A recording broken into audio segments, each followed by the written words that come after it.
I applied for 75 different places, including some rubbish places, and I just didn't get in. And then someone gave me some advice that really changed my life. And he was like, you're never going to get in. You're applying against 3,000 or 4,000 other applicants for a couple of jobs. Like, these people look better than you on paper. What you need to do is...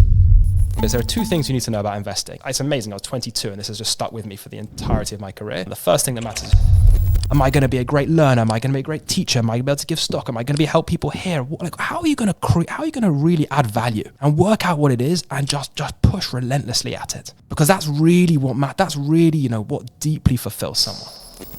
Hey guys, welcome to the YM show. On this episode, I had on Max Steinberg, who manages a big hedge fund out of the UK. He talks about how he realized that Judaism must be legit because he studied statistics and he realized there's no way they can still be around to this day. So he gets into that on the episode and talks about how he got his first job, knocking on doors in investment banking.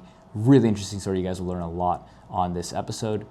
Without further ado, let's get into it. One more thing before we get into this episode. This episode is sponsored by GBC Facility Services. So if you want your facility cleaned, whether it's a nursing home, real estate property, whatever it is, reach out to me at yosefmanager@gmail.com or go on their website, reach out to them, tell them the YM show sent you guys and get a special discount. They even offer a free carpet cleaning upon signing up, and it will increase the NOI of your property and bring down your spending. And it doesn't hurt to check the prices. Maybe you're overpaying, maybe you're not. Without further ado, let's get into the episode. And also, before we get into the episode, please like and subscribe. It really helps. If you're on Spotify, leave a 5-star review. If you're on Apple Podcasts, leave a 5-star review. And if you're on YouTube, subscribe and like. It really helps grow this little podcast. Thank you so much, guys. Have a great day. Thank you for coming on. Thanks for having me. Max, really appreciate it. Max Steinberg, thank you for coming on the podcast. We did this super last second. Literally just picked you up when we got this done. We have about an hour or so, right? So you gotta catch a flight. Yeah. So let me know what time. About an hour and a half. Perfect. So we'll just go. So let's start. I guess people can start off with your background, sure. Your history growing up, and we'll get into everything else. Sure. From a religious and professional perspective. Okay, sure. So I grew up in what is known as, I guess, a non-observant Orthodox family. In the UK, there's not really so much of conservative as reform. Everybody's Orthodox, just to varying levels of observance, and I sort of grew up in a non-observant Orthodox family. So what that means is the shul that I didn't go to was an Orthodox shul. So we were traditional. We used to do Friday night dinners every week, but we used to watch television and potentially go out afterwards. And there was zero sort of makpid on halacha, but the tradition and the culture was very, very important. And I went to a very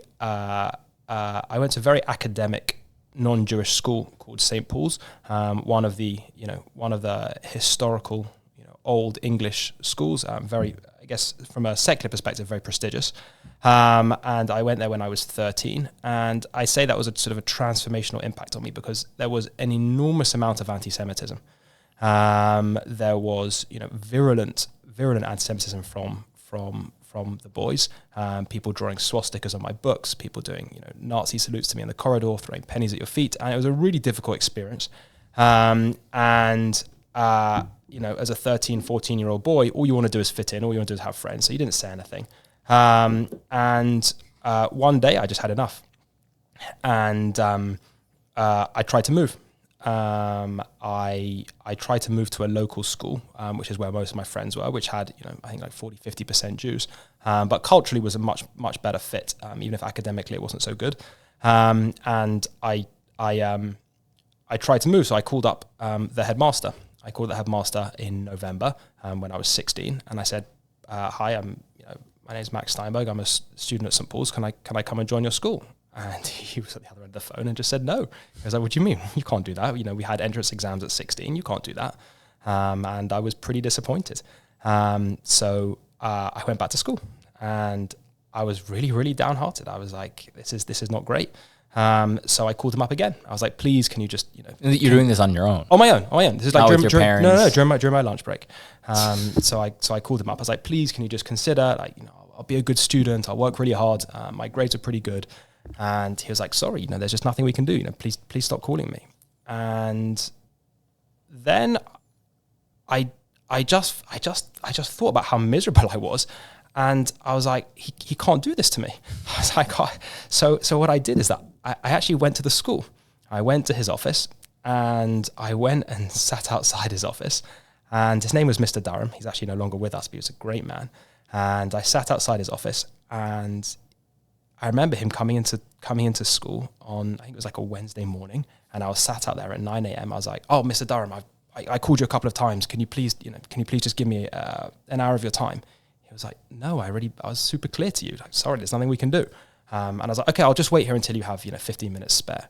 And he just looked at me and just went into his office. And what age were you again? I was 16. 16. Okay, 16. And he he had a full day, and I just sat there the entire day. And he left at 4 p.m. or 5 p.m. and he just left the school, and I was just sat there saying, nice to meet you, Mr. Durham. And he just looked at me as if I was absolutely mad. And the next day, it was Thursday, at 8:30 a.m., I was sat outside his office again, and he walked in, and I was like, "What are you doing here?" I was like, please, just give me 15 minutes of your time. And he was like, "Okay, fine, 10:30, you've got 15 minutes." So I was like, okay. So I went to get a coffee, compose myself, and 10:30, I met him. And I basically just said to him, I was like, "You're a teacher, you have an obligation to care for students. I'll be an asset to your school. I'll work super hard. I've got great grades. Please, this is the reason I'm desperately unhappy. Please let me in." And I don't know what happened, but he just liked me. And I started school on a Monday. And I tell you why that was such a transformational experience for me, is because it was the first time I really saw how the world worked. Which is that, when you're at school, you get given a set of exams, and you get told if you get given a set of exams and you work hard and you do well in the exams, then you'll be really successful. But the real world doesn't necessarily operate like that. In that when you try and do something and something says no, it's not the end of the world. It's not like a robotic exam marking scheme. It's completely different in that people make decisions. And sort of realizing that ultimately people make decisions was a really important lesson for me, and as I've sort of taken throughout my career, that if you really want something, if you push hard enough, ultimately you can find the right pressure point, the right person to go through, the person who ends up making the decision that can make things go in your favor. And so I went there, and thankfully I did pretty well. It's crazy that at 16 years old, you're already selling yourself. I didn't even do it. I wasn't even selling it on purpose. I was so utterly miserable. I don't know if you've ever been bullied or anti-Semitically abused. It's a tough experience to go through. It makes you very mentally resilient, but when you're just in that hole, you just want to get out of it. And so I wasn't trying to sell. I wasn't necessarily trying to sell myself as much as I was trying to find a different path for myself. And so I went there. I actually had 2 of the best years of my life, or 1.5 of the best years of my life. And I went to university. I went to Nottingham to study economics and econometrics. And I then started, I guess, whilst I was there, I didn't do that much studying, but I started, I guess, exploring religion. And I was sort of curious, I guess, just as I was trying to decide sort of what path my life would take, just exploring different avenues. And then I went on a program called the Forum for Jewish Leadership, which is, I guess, an intense outreach organization which provides students with an internship and then an intense sort of educational program afterwards to try and test, I guess, Judaism from an academical rigor perspective. And I'm actually now a trustee of the organization. It's an amazing organization that helps a lot of students. And I heard a talk from a rabbi called Rabbi Daniel Rowe, who is one of the most intelligent men that I've ever had the fortune of coming across. And he gave a talk about the statistical improbability of Jews existing today. Yeah, just cut you off. This is kind of what sparked, for everyone listening, like when I met you, I guess the first time was at Magen David, and you were giving this speech talking about what you're about to say, and I was like, wow, it was incredible. So yeah, so I do give this talk to different students around the world, and I'll do a very, very abridged version. But but take your time. Go ahead. So Rabbi Daniel Rowe gave us a talk about the statistical improbability of Jews existing today. How unbelievable it is that we've managed to survive all of these things, and yet we're still here, et cetera, et cetera, et cetera.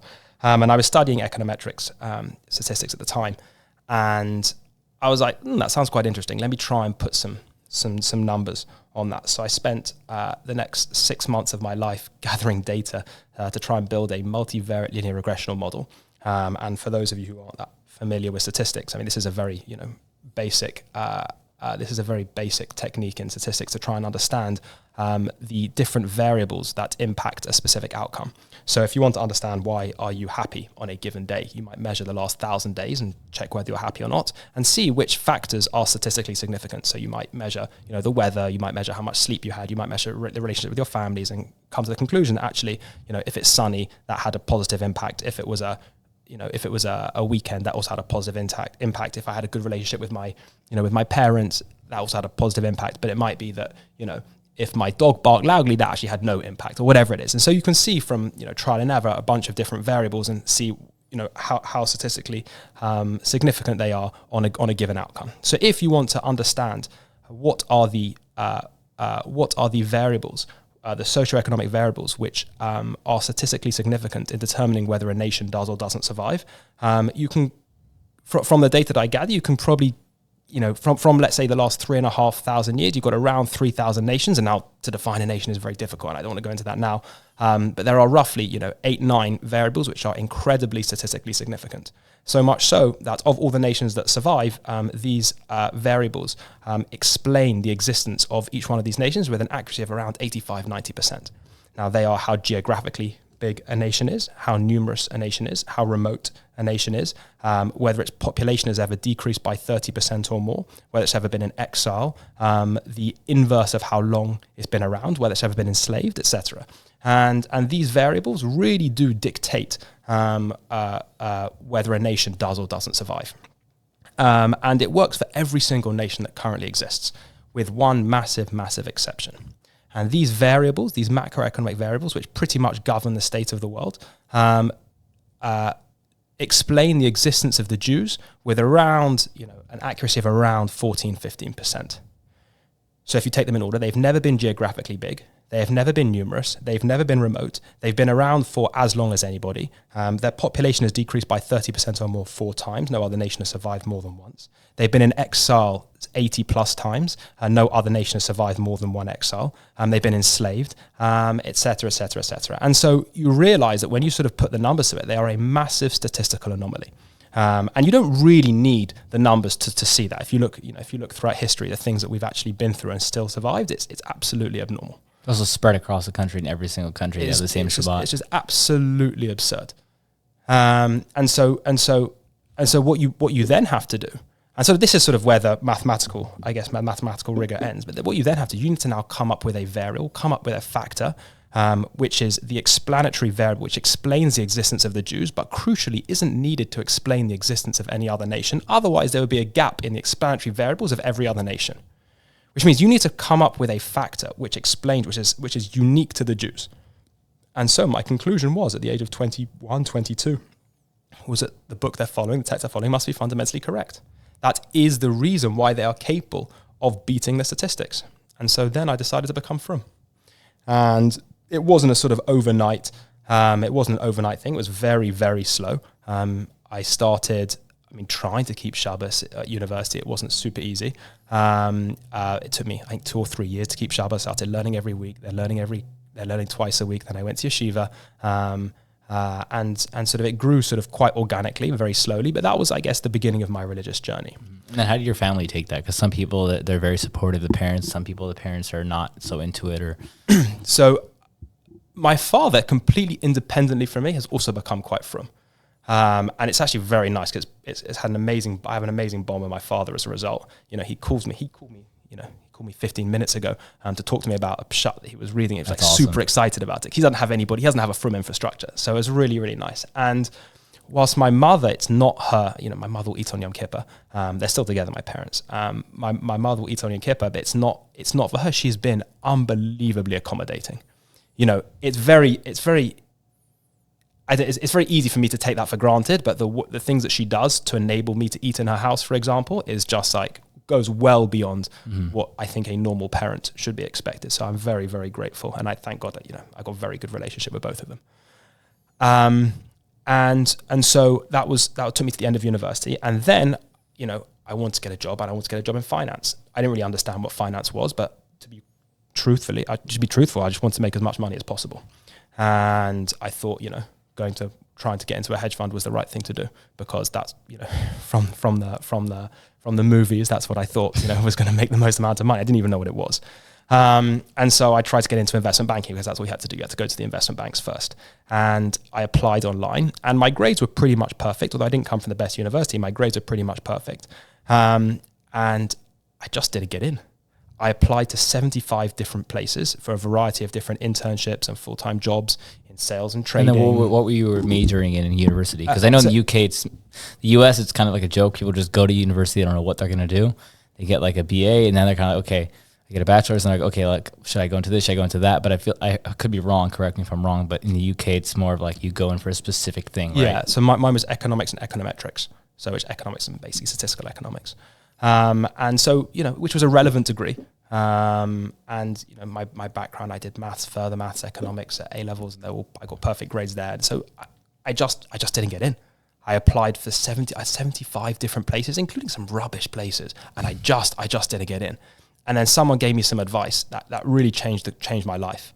And he was like, "You're never going to get in. You're applying against 3,000 or 4,000 other applicants for a couple of jobs. Like, these people look better than you on paper. What you need to do is you need to go and find these people that are making the decisions. You need to go and knock on doors." I was like, no, surely you can't. He was like, "Trust me." I was like, "No, but these are big corporations. Like, they don't have processes." Who else is giving you this advice? Just someone more senior than me who was in investment banking. He was like, "This is what you have to do." I was like, "No." And by the way, I've given this advice to every single young person who has come to ask me for advice over the last 5 years. And so what I did was I printed off my CV and cover letters, and I took 2 weeks off of university, and I just knocked on doors. I got a list of 30 different investment banks and investment management firms that I wanted to potentially work at, and I just went. And I went to the first one. The first one was Nomura, a Japanese bank, and I went into their offices in London, and I went to the reception. I said, I found out the name of the person who heads recruitment for graduates. I said, "Can I just speak to this person? I want to meet them." So they called up, and the person answered the phone. The lady answered the phone, and she was like, "No, I can't come down." "What do you mean I can't come down? What did you do?" And I felt like such an idiot. Like, I felt like I was so embarrassed. And I was like, "Okay, fine." I just left. I actually said, I'll leave my CV here in case she decides to say it. So I left. And the next one I went to was Bank of America. And I actually thought, if this is the last one I'm going to do, if this doesn't work, because I'm not going to go to all 30. And I went into Bank of America, and the exact same thing happened.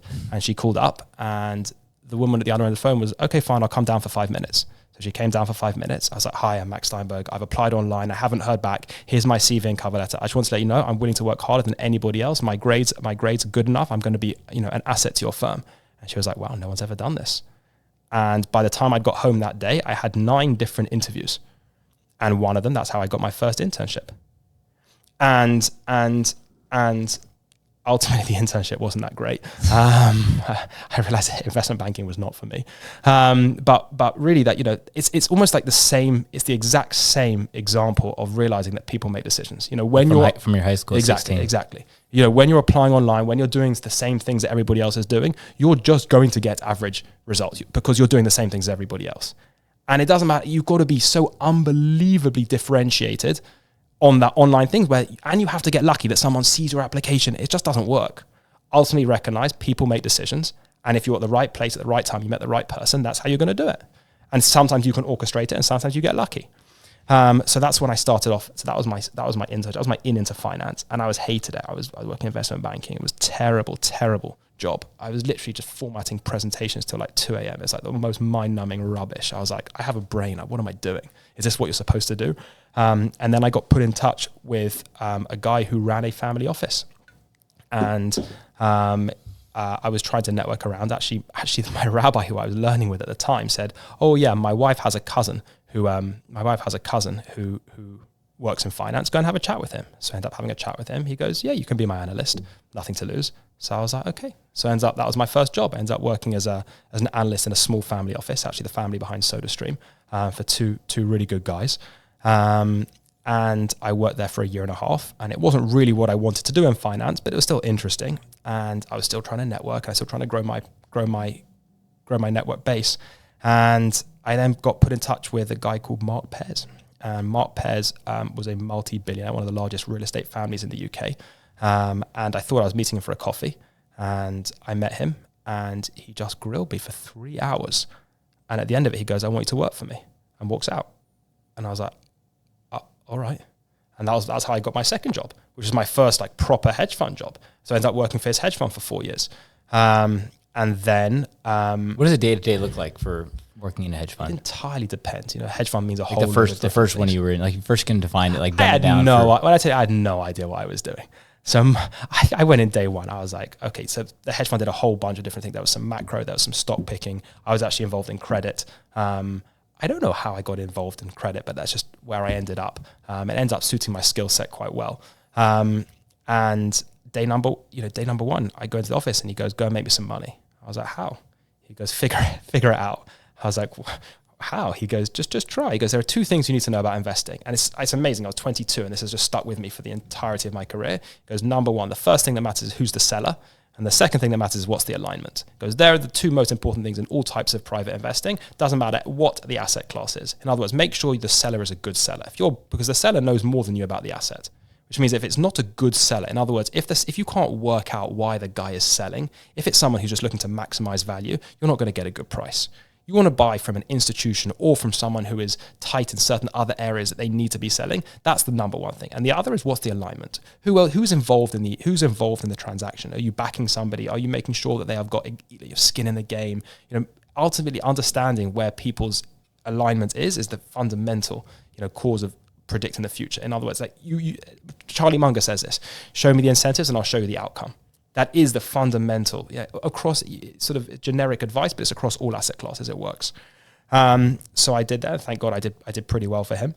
I then had a break in between hedge funds, and I decided to go to yeshiva. So I went to yeshiva in Israel, which was good. I then ended up got my chavrusa, who I learn with every day. I met him in Israel. Actually, it's a nice story.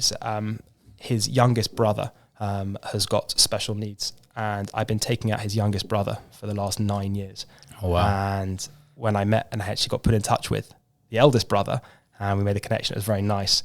And we ended up learning and we ended up liking each other. And I think that was 5.5 years ago. We've learned together every single day over 5.5 years. That's 7 days in the winter, 6 days in the summer. I think we must have missed like 20, 30 days in 5.5 years. Like we just don't miss it. I've met someone who's like as intense as me. And what do you guys focus on learning? Like Gemara, So started learning Gemara. We started with Bava Kama, and I was fortunate enough to be Messiah in Bava Kama after 4 years.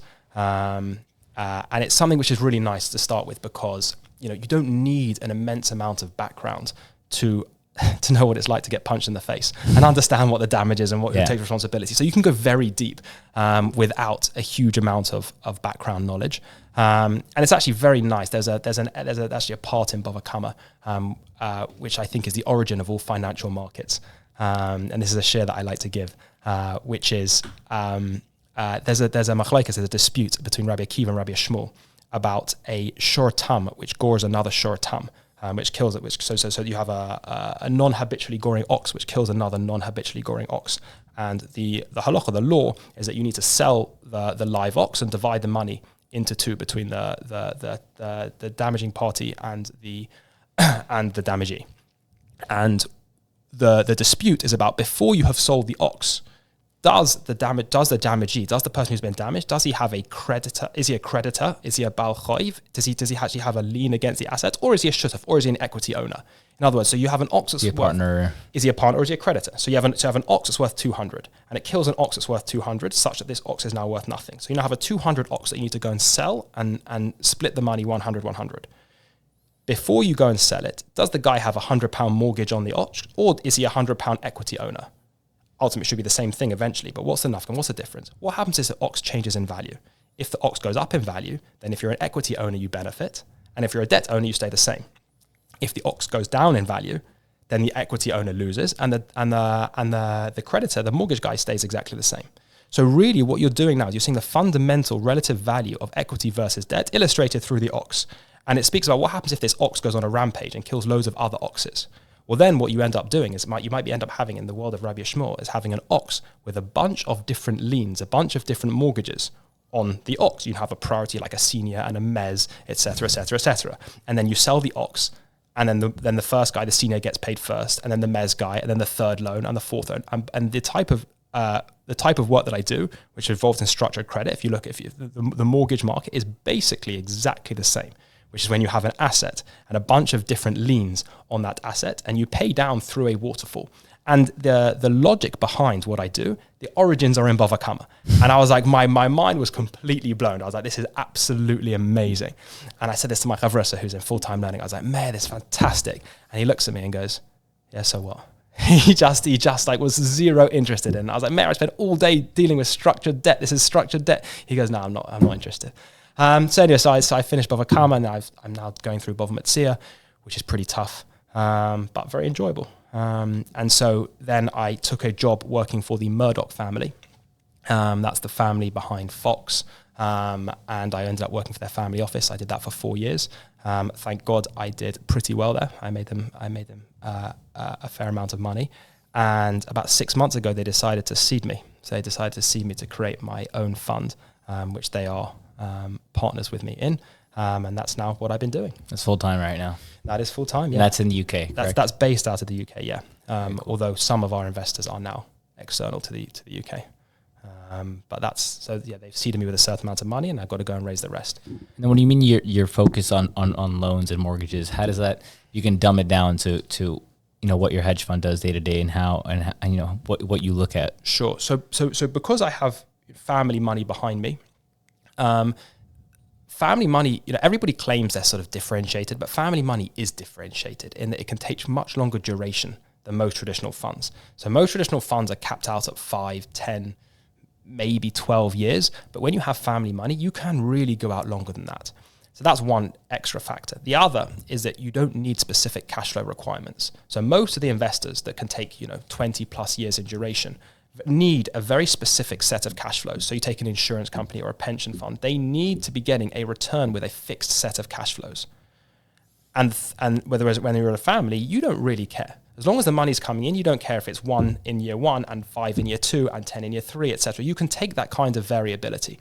And the third is that you're not regulated. So all of the other, long duration investors have very specific regulatory requirements. So as a result of families having differentiated capital, you can work out a way of getting paid for having that kind of, for having those kind of differentiated characteristics. And what does that mean? That means there are a whole host of assets which are housed on a bank's and insurer's balance sheet, which are not efficiently held, which means the regulator who governs, how much capital these institutions need to hold, the regulator says, we're going to penalize you, we're going to make you hold extra amount of capital for the assets that don't fit in a very neat box. There's nothing wrong with them, but they just don't produce cash flows in a very specific way that we need you to do to match off against your liabilities. And so what I do is I work out what those assets are, I buy them, I restructure the debt around them to give the financial institution the bit that's really efficient for them, and then I take the rest. I take all of the variability of the cash flows, and I get paid for taking that kind of risk. So it's sort of regulatory arbitrage just from the fact that you can do different things. I don't think that I'm smart enough that I can sort of predict things in a way that's different to the market. If someone thinks Apple is going to grow from 1 to 2, I don't think I have any way of predicting that with a greater degree of accuracy. But what I can do is I can unlock something such that there's an entity. From Mark Pears' original advice to me, which is that who's the seller? I can work out an entity who's selling. Why are they selling, right? Exactly. They're selling for regulatory reasons. They're selling because they're going to free up capital. That's a great place for me to be. Because if they're selling because they can free up capital, then I can invest at a slight discount to what it's really worth because they're getting a benefit for it. And so really that's the kind of edge that I'm trying to find. It's kind of like in real estate, I guess, like certain buyers we look for is someone who either distress asset or they want to get, it's the end of the cycle of their fund. They want to get rid of it. Exactly. Or you don't want to buy something that's failing miserably or has you want to buy something for either someone wants to get out of it or they want that money to go buy another property for tax reasons. Or, exactly. So that was your first, you said your first, the first advice he gave you was the second one, if you can track back. It's just about making sure you understand the alignment. So can you explain that a bit more? Can you dumb it down by the alignment? So in real estate, so you've got a contractor, you might have a development manager.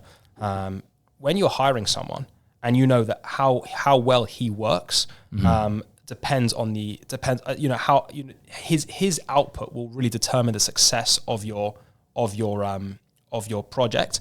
You want him to win and lose in the exact same way that you're winning and losing. In other words, you want to work out a way of paying him when it's successful, but also if he loses when it's not successful. So in other words, if you're paying him some kind of fee, you really want to work it out such that if you don't get the result you want, he loses hard cash. He ends up losing. And if it works out the way you do want, he gets paid very, very handsomely. So he is perfectly aligned with you. So he's incentivized. But not just incentivized on the way up. He's also negatively incentivized on the way down.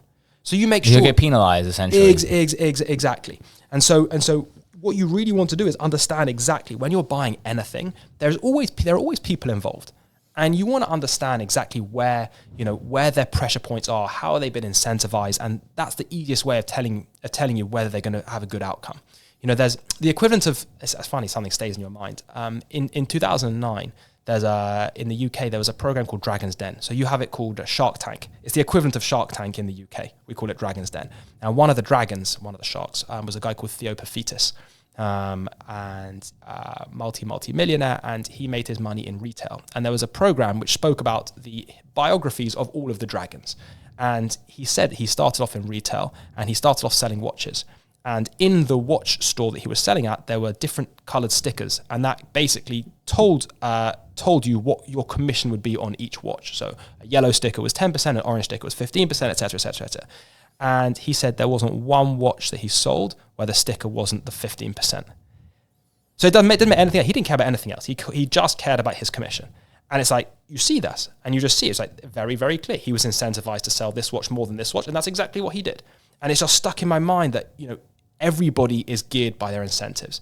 You have people working for you. Now I've got some people working for me. I want to make sure absolutely everybody is going to be rewarded in some way, dependent on the performance of my fund. We're also just logging hours. Exactly, and but it can be even people like my executive assistant.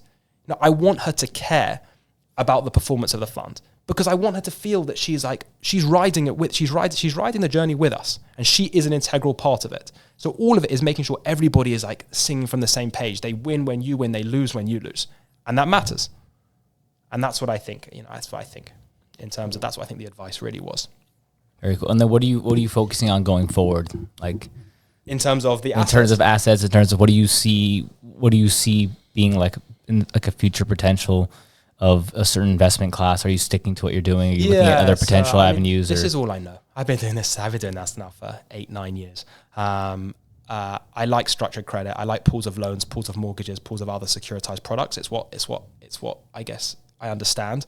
And it's where I think there's a lot of value to be created, because the value created, if you can solve other people's regulatory issues, then you don't have to try and predict on growth. Mm-hmm. And then you're sort of buying something really that's worth 1 for 0.8. And then you're just letting it ride. And then you just give yourself, Warren Buffett always talks about his margin of safety. Yeah. You've got a very big margin of safety if you're buying from someone who's not selling for economic reasons. They're selling for regulatory reasons. It gives you a certain amount of just safety. Mm-hmm.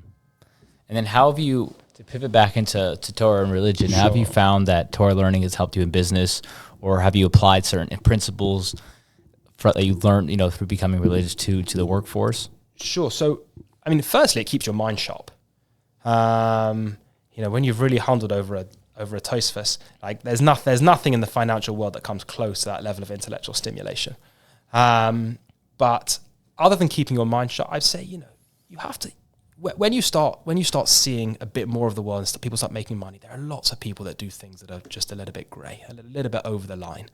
And I think having proper amounts of emunah and betochen, really, what does that really mean to me? That means that I don't think anything will be gained by operating outside of the lines, operating outside the realms of what's moral. And I think really sort of, it's very easy. You can be tempted by lots of people do lots of different things, and they can make a quick buck. But really recognizing that actually you recognize that everything comes from God, and God gives you a set of moral and legal frameworks to live by, then nothing will be gained by going outside of that. Whether there's a short-term gain, but nothing over the long term. And so really sort of living by that gives me quite a lot of confidence that, when you potentially, if you're going a longer route and it's a little bit harder and people are doing things a little bit quicker and they're cutting corners where perhaps I don't feel comfortable morally, it gives me a lot of confidence that I'm doing the right thing. Mm-hmm. And that's, I think, living by that. That's what I think it means to have proper emunah and betochen when it comes to your parnasa. Mm-hmm. And people, I'm sure people ask you this all the time, but like people who are coming out of yeshiva or college, Yeah. they don't know what they want to do. They're 20 years old, they're 21, they're 22. There's so many options out there, and they feel overwhelmed. You know, they might be dating, or they might be already married, and they're like, okay, I got to start making a living. Mm-hmm. So what do you tell people, or younger people, I'm sure they ask you, like, what do you think is a good... Try loads of different things. So actually, what I didn't say is that during my gap year, I took a year between high school and university. I worked in 4 different places. I worked in a law firms, I worked in a stockbroker, I worked in a bridging company, and I worked in an asset manager. I spent a few months in each. And it was actually a very good experience. I worked in a law firm for a couple of months. And from the day I walked into a law firm, I was like, I'm never, ever doing this. Yeah. And that's a really, really valuable thing to learn. You don't need to spend 2 months learning that. But, you know, even spending weeks in different places, that's, you know, it's so useful to know what you don't know. Also to what you don't like. And so what I would say is, you know, being part of this community, you have an amazing network. You know, you've got to utilize it. You've got to go to your friends' parents. You've got to go to your parents' friends. You've got to go to your connections. You've got to every single person you can.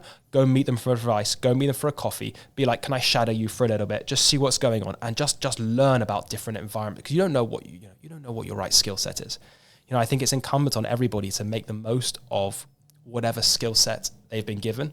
You know, whatever divine gifts that someone has, whatever resources they have, whether it's financial resources, whether it's personal resources, whether it's, you know, intellectual resources, whether it's physical resources, whatever it is, it might just be a character trait that you have. You've got to try and work it out what it is that you've been given to try and make a difference. Mm-hmm. Try and recognize that you've been given a set of skills to try and use that to make as much of yourself as you can. And I think you'll feel very good with yourself if you can manage to work out what that is and really utilize that to the best of your ability. Mm-hmm. Yeah, because it's hard for people. It's overwhelming. I remember when I came out of yeshiva, it's like, you're just like, well, okay, I got to start making a living. You got to start working. And they're just like, a lot of people in, let's say, the either non-religious world or the non-Jewish world, it's like, okay, you go to college, you have a set thing you're doing. You come out of college with a degree, you go and pursue that career that you got a degree in. Mm-hmm. And you could slowly work your way up your ranks, and then you have money to build and invest, and you're still single usually, and you're okay, I can start investing here, maybe I'll pivot to that. But a lot of people in the religious world, it's like, okay, they're in yeshiva, boom, they're married, and they're in kollel, and then it's like their burn rate already went up, they already have support for a kid or two, and it's like, okay, now you're done, now make a living. It's like, whoa, what do I start, what career should I go into? So in many ways though, they end up not falling into the trap. And the trap is what I talk about with my friends with a lot, which is that, you know, you get a decent job, not a great job, but a decent job. And you get a decent job in a 9-to-5, maybe you become an accountant or something, an asset manager or whatever it is. And, you know, you constantly go up the ranks and you never really have enough money to become wealthy. You get paid, I don't know, 50, then 100, then 150, then 200,000 after however long. And, you know, you end up, your expenses just go higher. And you end up just working your way up the corporate ladder, but you don't really have an avenue to build wealth because you're not an equity owner. Coming straight from yeshiva, you'll force yourself to try and sort of bypass that because you have a higher burn rate straight away. And so you're more likely to be more entrepreneurial and create some equity value. And that's much more likely a way of you building wealth. It's a higher risk strategy, but invariably it stops yourself being trapped in I'm sure you've read Rich Dad, Poor Dad, right? So this is exactly what, you know, you Robert end up Kiyosaki. He went a little crazy lately. He's been a bit of doom and gloom, but you just 100%. You read the first chapter of his book and you basically got all of it. And it's a very, very useful lesson, which is that you want to try and find a way of not having just your income max your expenses. You want to find a way of earning outside, like investing into assets, etc. When you're going into a job, it's very, very hard. And so you want to find a way of ultimately being some kind of equity owner, either now or eventually. Mm-hmm. And I think, you know, it's actually, you end up not falling into the trap by being forced to do things more entrepreneurial when you're in the you're forced to work on the weekends, you're forced to figure something out at night. Exactly, and you're not actually that attractive as a hire to these big companies. You're not so like by not getting it, you end up being forced to being a little bit more entrepreneurial, and that can be quite valuable. So I think, you know, recognizing the only way you're going to have true financial stability is by having an equity owner in somewhere along the line. And then we were talking in the car over here about I guess you can call it keeping up with the Jones, keeping up with the Coens, or whatever however you want to phrase it now. So coming to America, with the U.S., it's crazy what we're talking about. You know, the cars, the watches, the houses. This is the worst thing about America. Like, America is great in so many ways, and that people are entrepreneurial, people are driven, people work hard, people really do make things. But the culture of envy is really, really difficult. And, you know, I've worked in finance, and it's a lot there. You know, The truth is I'm very lucky. I was not born with a particular desire for materialism. My parents are not materialistic. It was never really given to me. But I've seen how it can really ruin people. You just bring the mic a bit. Oh, sorry. Yeah. I've seen how it can really, really ruin people. In that you can end up, being absolutely very, very wealthy and feeling relatively so poor with yourself. Because no matter how nice your watch or your car is, your neighbor's got a nicer one. I remember I actually told this story. I went to university and there was a kid at university who drove around, who got a convertible BMW when he was 20, 21. And everybody on campus was like amazed by this car. And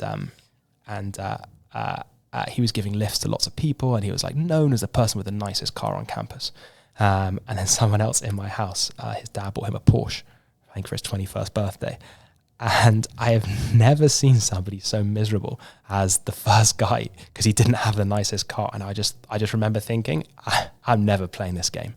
I'm never ever playing this game because there's no end. I had a Fiat Punto at the time, and I ended up driving the same Fiat Punto for 14 years until it literally broke down. I remember I was stopped at the traffic lights and like the heating system wasn't working, and I had a towel in my car, which I was like wiping the windscreen because the heating didn't work. And I was like, okay, now it's probably time to get something new. But that's, there's no end.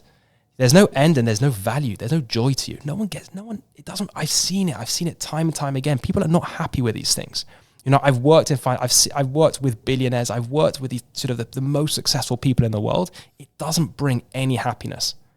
And so you want to try and stay away from it, and it requires a lot of mental discipline. Yeah, because 100%, like me coming from, thank God, a yeshiva background and being raised with good morals, but once you get into the work world, the workforce, the office, the meetings, the networking, I feel like whether someone acknowledges it or not, or whether you want to admit it or not, at least for me, it slowly starts having an effect on you. You be around people because people talk, and basically people are tribal in a way, right? Like when a certain group around you starts valuing a certain thing, like, oh, like they value that, then you start being like, okay, I guess that's what's important now. Because in yeshiva, it's like who finished the masechta, who did this, and you go, oh, wow, that's chasha, that Rav's chasha. But then you come to the business world, that guy did $100 million deal, that guy wears this watch, that guy has that car, right? So whether you care about materialism or not, I realize me as a person, it started affecting. Sure. Because you have people say, hey, that guy wears this watch, that guy has that, and it slowly creeps up. It does, but then you start valuing those things that are not going to make you happy, but you still value them. For sure. So I'm curious how you go about being in the business world. You need people around you. So I learned I have a chavrasa. I have a couple of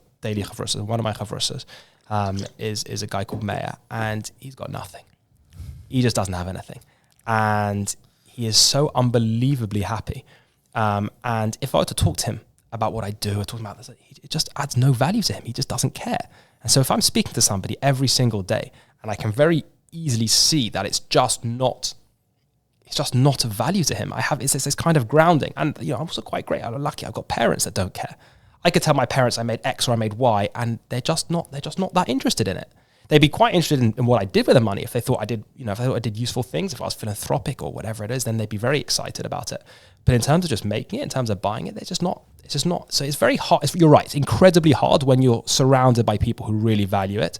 But the best thing to do would be to try and at least build yourself some kind of infrastructure of people with the right value system. Mm-hmm. It's the same thing. I remember working on Lashon Hara when I was like becoming more frum. I remember speaking to my rabbi. I was like, I find it really hard. Like I'm in these conversations with some of my friends, and everybody's talking about everybody else, and I just can't. I was sat there silent. People think, he goes, it's impossible to do when you're around other people. You've got to just find like-minded people who want to work on these things, and it really does. It makes a massive difference.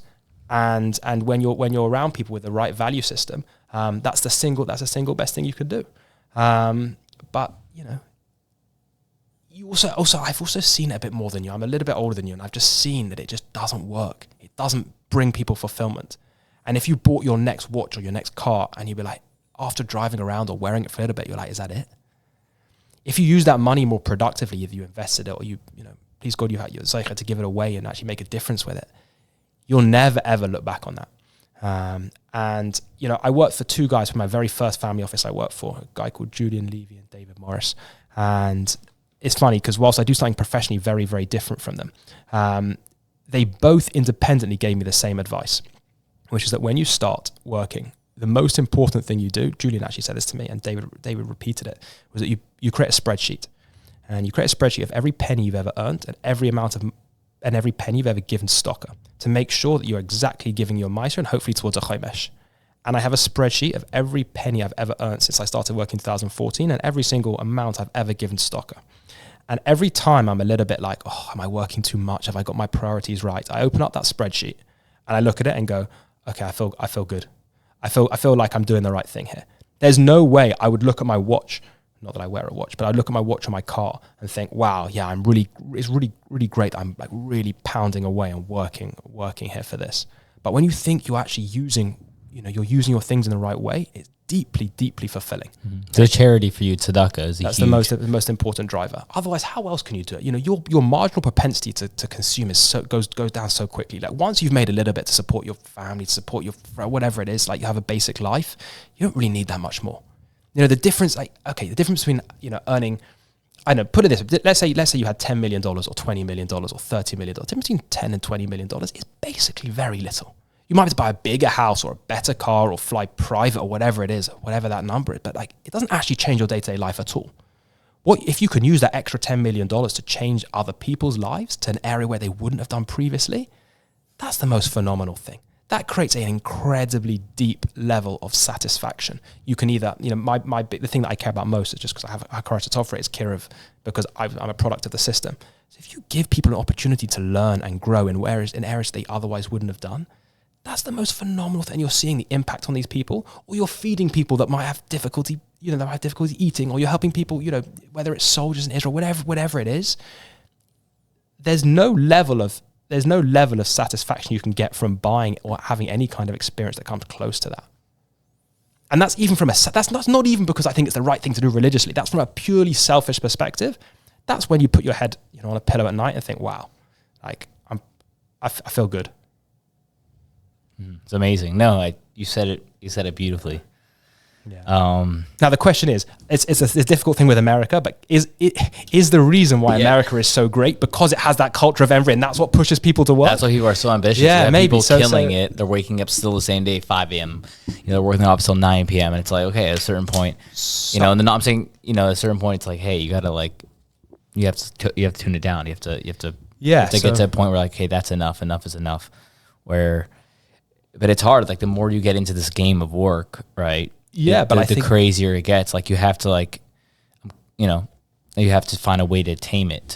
Because like I said, I'm out of yeshiva now for 3 years. So I've only been in the workforce for about 3 years now, and I slowly see that it has an effect on me. Like the things I'm around. So that's what I'm trying to do is to stay grounded. Obviously through minyanim, through learning Torah and all that. That keeps you grounded and giving tzedakah. Do you have a rabbi? Yes, I have a Rav. So me getting a Rav was a fundamental change for me, which is that you now have someone to ask all your moral questions to, or your life questions to, and having someone who knows you, that's the most important thing. Kind of like having a mentor, I guess, in the business world. Well, right? I was going to say you need one also. I also have a guy in the business world who I literally go to for any of my work questions, if any I have difficulties there, and he's phenomenally successful. He's a really good guy as well. And now I have different rabbis for different areas. I have a halacha rabbi. I have a Musa rabbi. It depends. I've built up now a network of people that I would go to for different things. Having people that are more experienced than you is crucial because there is no substitute for experience. There's no substitute. You can't learn everything by yourself. Having someone who you respect, who understands you, who's going to tell you where to try and avoid pitfalls, that's the best.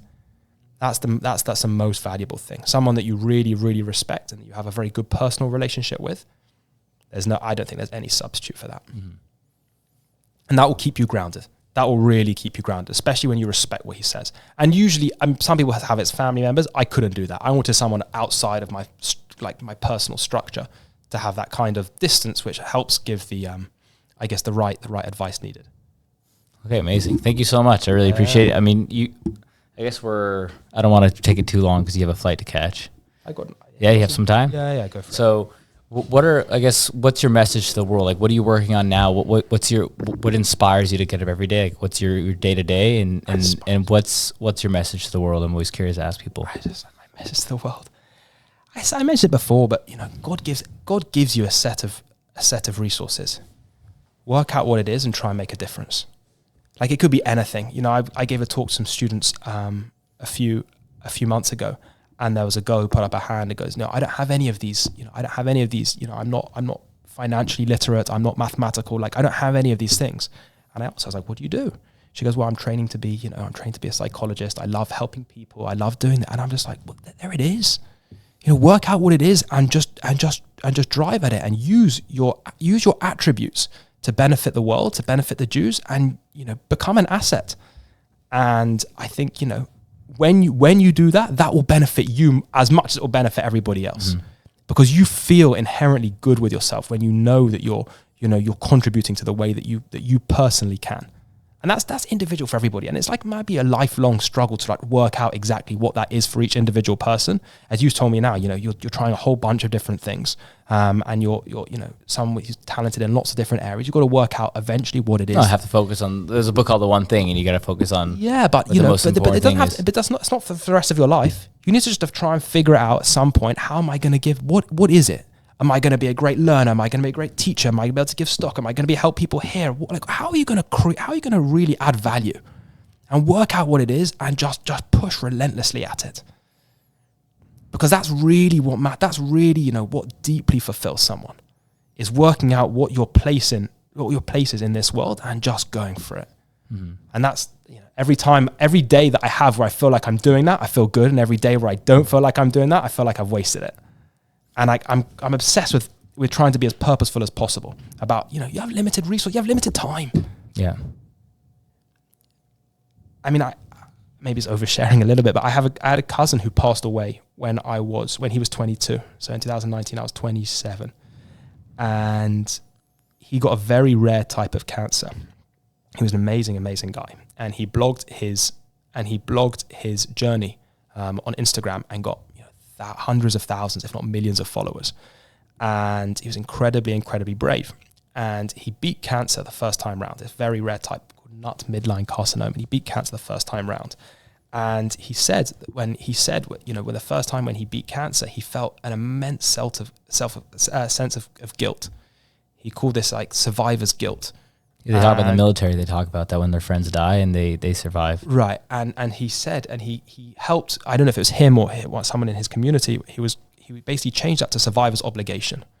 He was like, change your guilt into an obligation, which is that because you've survived, because you've been given something, because of whatever it is that you're here, you now have an obligation to make the absolute most of that.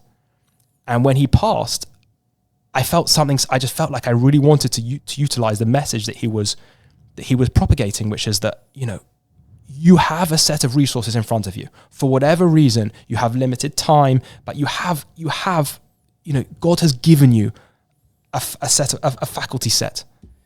You have an obligation to make the most of whatever it is that God's given you, because it's a gift, whatever it is. And each person has an individual gift, but really make the most of it. Mm-hmm. And so when he passed, it was like incredibly upsetting. But I really wanted to make sure that I did not want to waste. I did not want to waste whatever it is that I've been given. And I'm incredibly focused every day on that. And so that's, if I had to give over, it would be repeating his message. Oh, amazing. Thank you so much. No, because like we were talking about this also in the car. So wrap it up with this, and you're kind of giving me a lot of clarity here. Is a lot of people, at least in the U.S., right? Like you were saying, it's a big consumer market, and everyone's looking at everyone else. A lot of people define, their self-worth as their net worth. Like their net worth is your self-worth in the U.S., whether people like to talk about it or not. And a lot of people feel like, oh, I'm not successful, right? It's like, what is success? Because someone can be there, they want to make 100,000 a year, then it's 200, then it's 300, then they look at the next person. So like, it's a kind of like a never-ending, rat race essentially. So how would you tell younger people going into the workforce to stay grounded and to focus on whatever that is? Because we were kind of discussing this topic. Yeah, I mean, you got to surround yourself with the right people. You get a mentor, you surround yourself with the right people, but also, what matters is your internal scorecard. Warren Buffett speaks about your internal scorecard. Ultimately, what other people think, that's not going to dictate your happiness. That's not going to dictate your fulfillment. Deep down, you can try and kid yourself by caring what other people think, and everybody, including myself, has to work on this. But really, what really gets you to give a deep level of satisfaction and fulfillment is knowing yourself that you've done the right thing. And it's it's constant. It's really hard. We're social beings. And it's really hard when when society tells you one thing and you got to try and go against it. But I think, trying to carve out a niche social group that really have the same value system as you, and really trying to sort of be disciplined in your mental rigor around that with your value system. I think it's important, but it's hard. It's hard. I'm not going to say it's not. It's really hard, and everybody it's a constant battle. I think everybody goes. You don't think I go through when I see my friend driving a nice car? I think, oh, I should do it. I want to do it, and it's like it's hard. You got to pull yourself back.